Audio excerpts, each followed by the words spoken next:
आखिर ऐसा क्या रीजन है कि पढ़े लिखे लोग भी अंग्रेजी नहीं बोल पाते हैं, चाहे वो हाई स्कूल पास हो, चाहे इंटर हो, चाहे बीए हो, चाहे आईएएस आईपीएस ही क्यों ना हो, वो बेचारे अंग्रेजी क्यों नहीं बोल पाते हैं? उसका मेन एक ही रीजन है कि वो बेशरम नहीं है। जब तक बेशरम कहने का मतलब हमारा ये है कि कोई और चीज़ गलत मत समझना। बेशरम का मतलब है कि हम हर जगह पे जो शर्म संकोच करते हैं उसको ख़त्म कर लें। जब तक हमारे अंदर शर्म संकोच रहेगा कि जैसे मान लिया हम किसी दुकान पे गए और हमें एक कलम चाहिए, तो हम कहते हैं भाई आई नीड ए पेन या आई वांट ए पेन। अगर हम इसको ना कह सकें तो फिर हम इसी को बोलते हैं शर्म। लोग क्या करते हैं, शर्म बस बाहर के जब जाते हैं तो बोलते नहीं है। तो सब मिला जुला करके हमें सबसे पहला काम बेशरम बनना पड़ेगा अंग्रेजी भाषा सीखने के लिए, ताकि हम कहीं भी जाएं तो जो कुछ भी हम जानते हैं उसको अंग्रेजी में ही बोलें।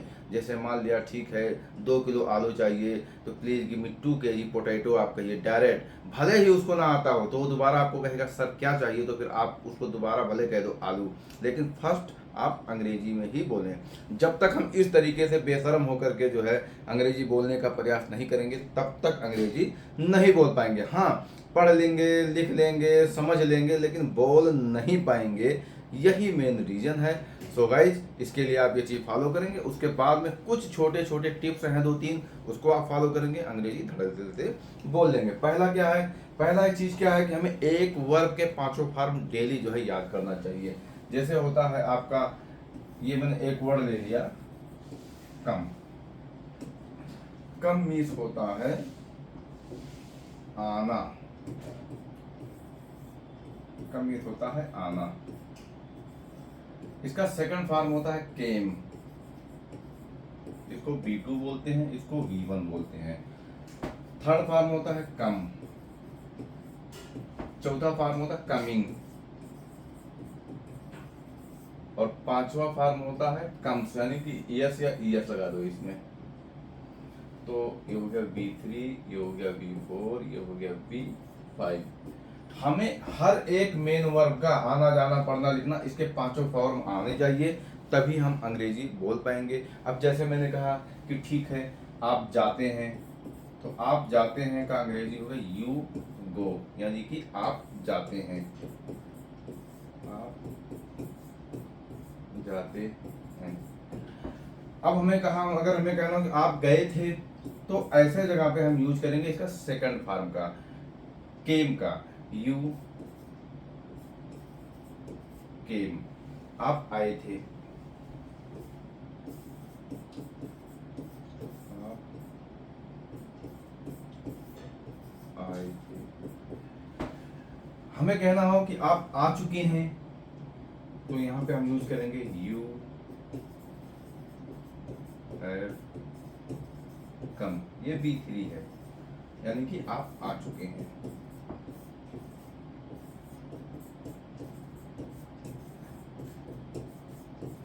आप आ चुके हैं। तो देखा आपने, ये पहले में हुआ कि आप जाते हैं, तो ये आपका ये फर्स्ट यूज हो गया, पहला B1 हो गया। और आप आए थे, तो ये हो गया केम, यानी यहाँ पे सेकंड फॉर्म यूज हो गया। और आप आ चुके हैं, तो ये हो गया यू हैव कम, ये थर्ड फॉर्म यूज हो गया। तो इसी तरीके से आप आ रहे हैं, आप आ रहे हैं, आप आ रहे हैं, इसका हो जाएगा यू आर कमिंग।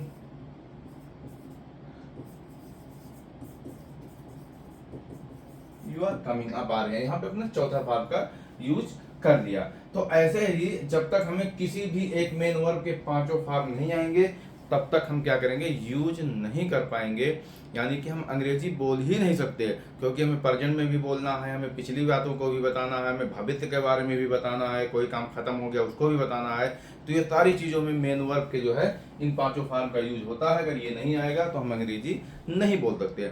इसके बाद में जो है हम इस तरीके से आराम से छोटे छोटे सेंटेंसेस बनाना सीख जाएंगे। फिर नंबर आता है तगड़ा चीज़, हम किसी भी चीज़ के बारे में कम से कम 8 रीजन बोलेंगे। जैसे मान लिया हमने देखा कि वो ताला है, तो ताले के बारे में पहले ऐसे बोलेंगे, ऐसे हिंदी में बोल लेते हैं, वो ताला है, ताला बहुत खूबसूरत है, ताला स्टील का बना हुआ है, और इस ताले को मैंने 300 का खरीदा था, इसको कमला नगर से खरीदा था, जब मैं खरीदने गया था तो अपने दोस्त के साथ गया था, और ये ब्रांडेड ताला है।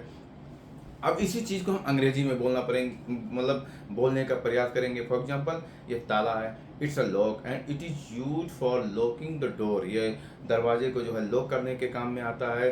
And we can purchase this lock in the market around 300-400 this time, and different different metal and different different colour and different different size. We can purchase the market of the lock, and I purchased it from the Kamlanagar. When I went to purchase this lock, that time my friend Rohit was with me.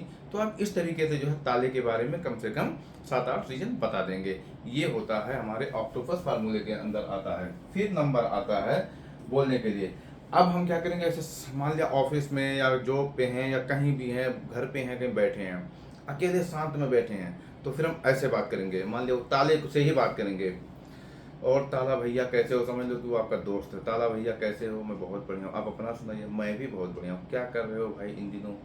इन दिनों कुछ नहीं कर रहा हूँ, पढ़ रहा हूँ थोड़ा थोड़ा। और आप क्या कर रहे हो? मुझे क्रिकेट का शौक है, मैं क्रिकेट खेल रहा हूँ। अच्छा, कल कहाँ खेलने वाले हो? कल सभापुर खेलने वाले हैं। अच्छा ठीक है, जब चलिएगा तो मुझे भी बताइएगा। ठीक है। तो आपने क्या किया, पहले से हिंदी में कम्युनिकेट किया ताले से, अब उसके बाद में समझ लो आपका दोस्त है, फिर उसको अंग्रेजी में जो है बात करने का प्रयास करें।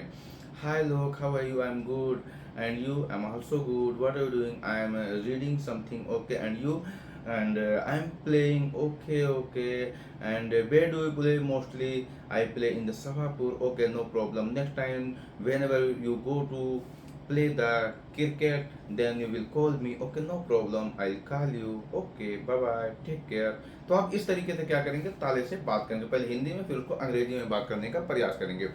इसी तरीके से भाषा सीखी जा सकती है और कोई तरीका नहीं है, और बिल्कुल बेशरम होकर के हमें बोलना पड़ेगा। सो गाइस, मिलते हैं और नेक्स्ट वीडियो में। अगली बार जो है हम टॉपिक पे बात करेंगे। आज हमने वर्ब के बारे में बात करी है, कल हम एडजेक्टिव के बारे में चर्चा करेंगे। धन्यवाद।